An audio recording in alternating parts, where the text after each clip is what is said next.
Hello అండి, అందరికీ వినాయక నవరాత్రులలో 6వ రోజు తీసినటువంటి మినీ వ్లాగ్ అండి. ఇక అయ్యగారు 5 రోజులు అయిన తర్వాత ఇక 6వ రోజు కదుపుదాము అని చెప్పి అన్నారు. ఇక ఉదయమే 6వ రోజు ఉదయమే కదిపే ముందు ఇలాగ ఉండ్రాళ్ళు పోస్తారంట దేవుడికి. ఇక అందుకని అయ్యగారు ఒక 108 ఉండ్రాళ్ళు చేసుకొని రమ్మన్నారు. సరే అని చెప్పి ఇక నేను పిండి కలిపేసి ఇలాగా స్టీమ్ చేసేసానండి ఉండ్రాళ్ళు. ఇక షాప్ దగ్గరికి వెళ్ళాక మళ్ళీ డౌట్ వచ్చింది, 108 ఉంటాయా ఉండవా అని. సరే కౌంట్ చేద్దామని చేశాను.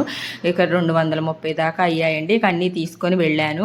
ఇక వెళ్ళగానే అయ్యగారు ఇలాగ ఉండ్రాళ్ళు పోస్తూ ఆడవాళ్ళని ఇలాగ చీర చెంగులు పట్టుకోమన్నారు. ఇలాగ పట్టుకొని ఉంటే ఆ ఉండ్రాళ్ళు మన చెంగులో పడితే అవి తింటే చాలా మంచిదంటండి.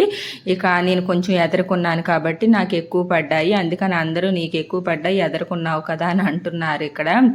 ఇక అయిన తర్వాత ఇక మగవాళ్ళని ఇలాగ 3 సార్లు విగ్రహాన్ని కదపమన్నారు. ఇక ఇక్కడ కదుపుతూ ఉన్నారు. ఇక ఇది కూడా అయిన తర్వాత కలశాన్ని ఆడవాళ్ళని 3 సార్లు పైకి కిందికి కదపమన్నారు. ఇక అలాగే చేసాము. ఇక అయిన తర్వాత మళ్ళీ మా షాప్కి ఆపోజిట్ బజార్లో ఇలాగ గణనాథుడి దగ్గర ఈరోజు అన్నప్రసాద కార్యక్రమం. ఇక అందుకనే వెళ్ళి గణనాథుడిని దండం పెట్టుకొని ఇక భోజనం చేసి ఇంటికి వచ్చేసాము. అంతే ఫ్రెండ్స్, బాయ్. నా ఛానల్ని సబ్స్క్రైబ్ చేయండి.